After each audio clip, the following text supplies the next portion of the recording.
Šodien Latvijā notiek pašvaldību vēlēšanas. Pilsoņiem ir jālemj, kuri deputāti pārstāvēs 9 republikas pilsētas un 110 valsts novadus. Galvaspilsētā par vietu Rīgas domē cīnījās 12 partijas. Līdz 2012. valstī nobalsojuši 239 135 cilvēki, kas ir 16,03% balstiesīgo Latvijas iedzīvotāju.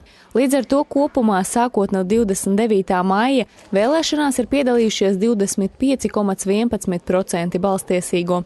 Lielākā vēlētāju aktivitāte novērota Rīgā, kur nobalsojuši 69 052 cilvēki, jeb 16,68% balstiesīgo.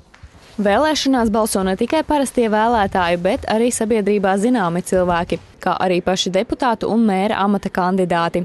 8:00 no rīta iecirknī Kongresu namā parādījās Latvijas zaļās partijas Rīgas mēra amata kandidāts Guntis Beļevičs.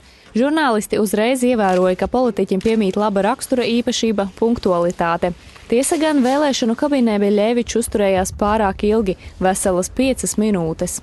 Kā politiķis pastāstīja intervijā Radio Baltkom, viņš ļoti gribēja atstāt par piemiņu savas partijas sarakstu, bet tomēr beigās viņam nācies to iemest urnā. Pēc pāris stundām tajā pašā vēlēšanu iecirknī balsoja cita Rīgas mēra amata kandidāte, Nacionālās apvienības pārstāve Baiba Broka, kura ieradās kopā ar savu mazo dēlu un labāko draudzeni. Izpildot savu pilsoņa pienākumu, Broka sacīja žurnālistiem, ka šajā brīdī plānot savas pirmās darīšanas mēra amatā nebūtu visai pareizi.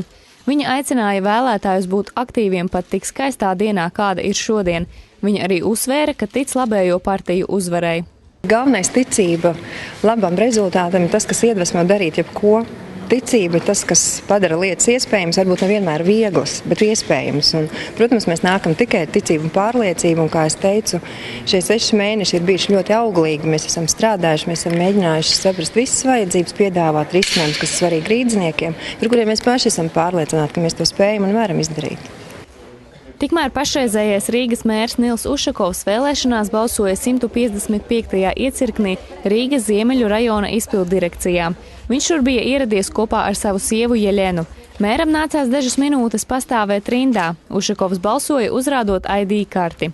Pēc balsošanas Ušakovs paziņoja, ka dažiem saviem kolēģiem ir ielicis plusus, bet sev plusu nelika, jo uzskata, ka tas ir negodīgi. Mērs arī pavēstīja, ka nevienu no saraksta nav izsvītrojis. Esmu gan līdz plusiņus dažiem saviem kolēģiem, ko es gribētu tieši atbalstīt, nevienu nesmu izsvitrojis. Un tas tam godīgi arī nobalsojam.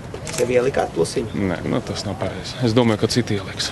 Arī premjerministrs Valdis Dombrovskis neizsvītroja nevienu kandidātu no saraksta, tomēr atzina, ka ielicis dažus plusus saviem kolēģiem.